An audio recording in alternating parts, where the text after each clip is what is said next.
Hello, welcome to today's section. We are going to talk about data analysis. So when we talk about data analysis, we just focus on quantitative research for today. So I will ask you a question. What is the statistical analysis?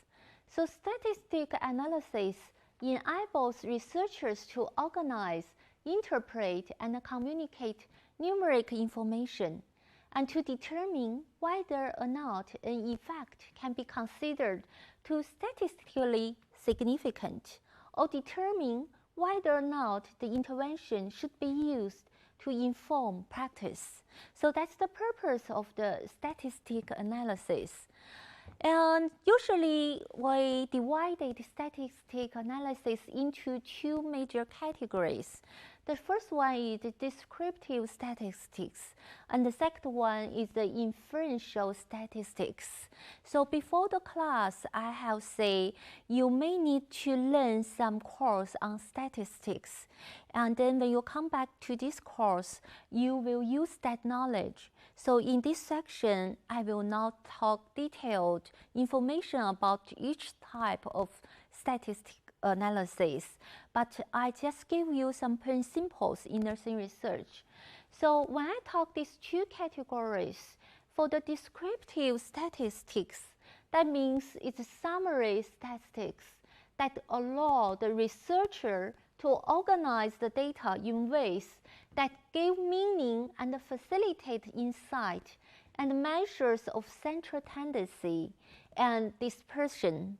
And for the inferential statistics, is to allow inference from a sample statistic to a population parameter.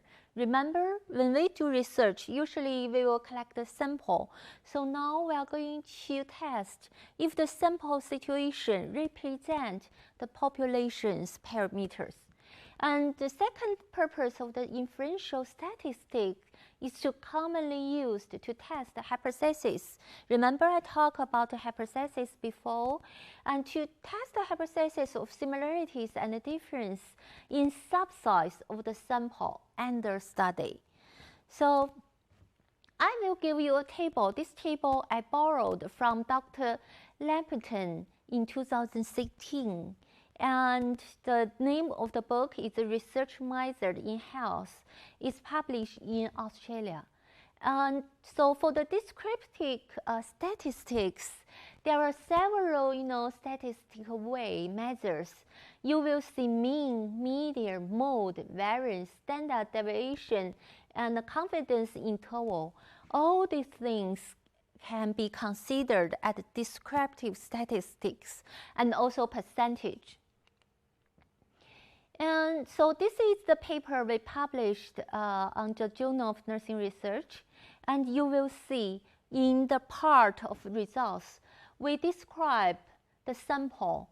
So we use the descriptive statistics.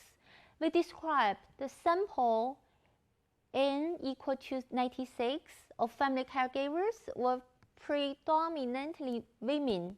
And there are 70 women, and it's about 72.9%.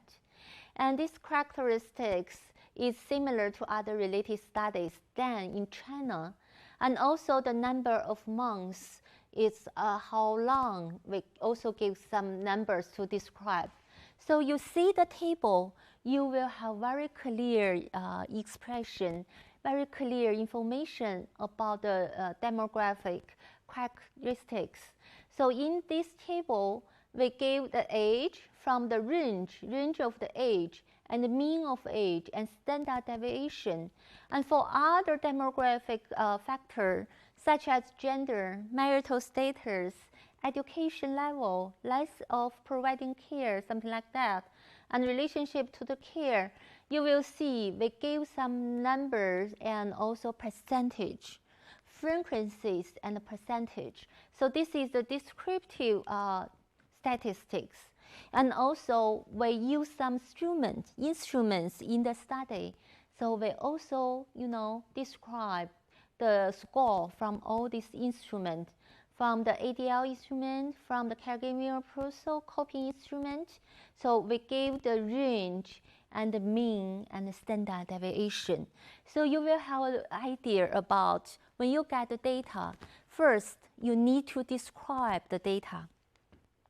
And then we move to the inferential statistics. I told you before there's two purposes to use the inferential statistics, right? So in the nursing research, usually this some example, as t-test, ANOVA, regression, chi-square, they are always, included in inferential statistics. So you will have more information, when you read the books. And I believe when you learn something on statistics, you will be very familiar with this kind of, technique. And so this is my research. Remember, I have my hypothesis. There are 10 hypotheses. And I try to test if the hypothesis is, existed or not. So we use the path analysis, kind of some way to do the regression, and you will see these results from the path analysis. And also I gave some direct or indirect, facts on the different variables. So this is the inferential statistic. So summary, when we talk about the statistic analysis, you try to remember, and usually there's two main categories. First one is descriptive statistics, and second one is inferential statistics. So they have their different purpose, and you should follow this purpose to describe your data, and you try to test your hypothesis, and you inference from a sample statistic to a population parameter. So thank you. That's for today. See you next time.